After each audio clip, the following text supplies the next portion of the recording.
Hi everybody, welcome to week 6 of your nursing research course. We are well over the middle and heading into the home stretch, so good job. All right, so I'm coming to you a little later this evening. My husband and I went and saw Jekyll and Hyde the musical. It was very dark and eerie, very appropriate for Halloween season. Anyway, I'm still here tonight wanting to talk to you about week 6. Okay. So I am in the process of reviewing your CLC projects, the literature review in the table form. I'm sorry that table was a little hard to manipulate, unfortunately, but from what I've seen so far, most of you have done a pretty good job, so I'm excited to be able to finish off the rest of them. Okay, I am going to strongly recommend that you quickly go through your individual assignment for this week and then jump right back into that group. Because in week 7, we've got this assignment due that's not a lot of words, but a lot of content. And that is where you pull everything together for your last CLC assignment. So in week 7, you will pull everything together for your clinical guideline proposal. Whatever it is that you want to implement, the change that you want to implement, now we're going to pull it all together.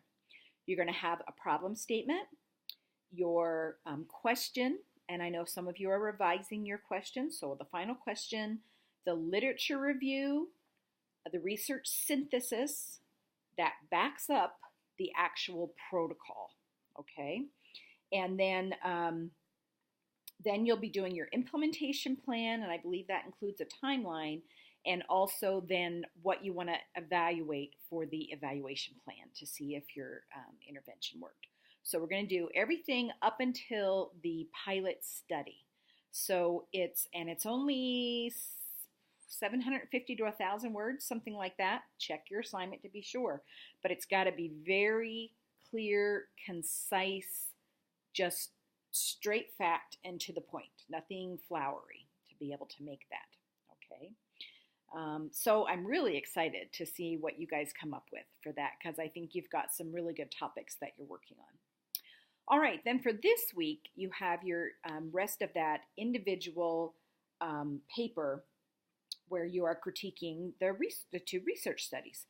So now last week, a couple of you, well, more than a couple of you, ran into a problem. The direction sheet that was attached to the assignment. A lot of you jumped down to the bottom that said, this is what you do this week. But the top part said that you needed to follow the information that was in box 5.2 and box 5.3. You've got to answer all the questions in box 5.2 and box 5.3 about the particular area that's being discussed. Okay, so last time you had the title, the abstract, and all the components of the introduction. And this week, we are now moving forward, and you're going to have method, and you're going to have protection of human rights, research design, population and sample, data collection and measurement, and procedures. Okay, so protection of human rights, how was that accomplished? Was it addressed in the article at all?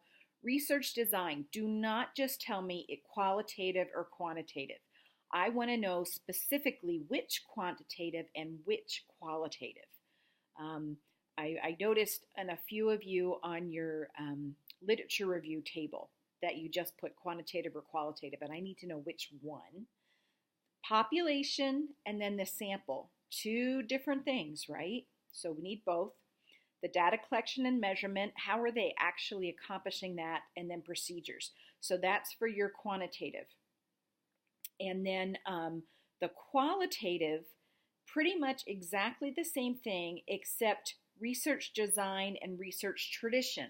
So grounded theory, case study, whatever component, whatever type of qualitative design, you need to include that. And then we've got the data collection. It's not a measurement because there's no numerical values involved, but the procedures that were used. And then what they did to enhance the trustworthiness, because we know validity is an issue with the qualitative studies. So that's quite a bit, but again, I just need you to answer the questions. Be very straightforward, very concise. Just make a little paragraph of each section, put a heading there.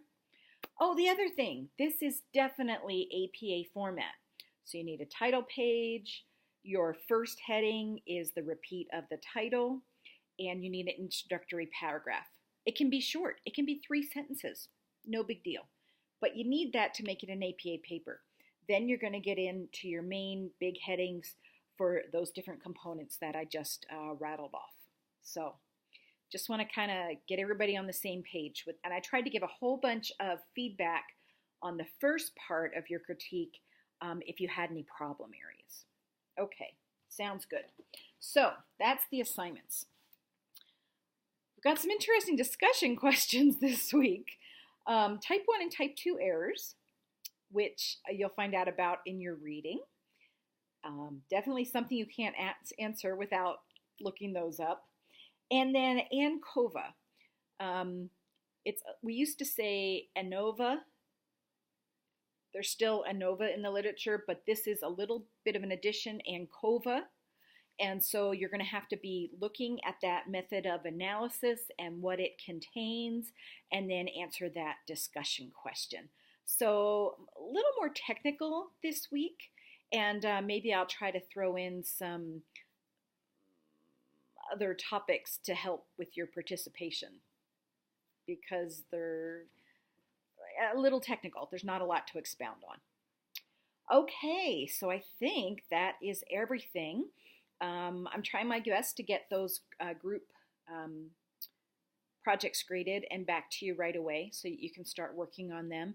As usual, if you have any questions, just let me know. All right, I'll see you in the main forum.